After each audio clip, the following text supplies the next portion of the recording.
আমরা হলে থাকবো, আমরা দেখবো কে আমাদেরকে হল থেকে ভ্যাকেন্ট করে আমাদেরকে বের করে। হয় আমাদের লাশ হল থেকে বের হবে, নাহলে আমরা হলে থাকবো, দুইটা রাখতে হবে।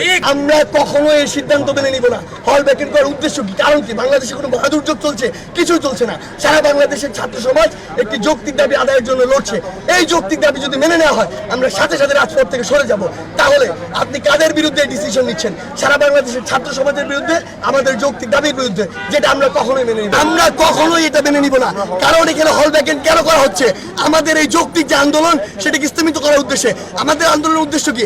আজকে যদি সরকার প্রধান থেকে এরকম কথা আসে যে আমাদের সাথে বসে এইটি কোটা সংস্কার করে আইন প্রণয়নের যে সিদ্ধান্ত, সেটি তারা গ্রহণ করে, আমরা তো রাজপথে থাকবো না। রাজপথে থাকার জন্য আমরা আসি নাই।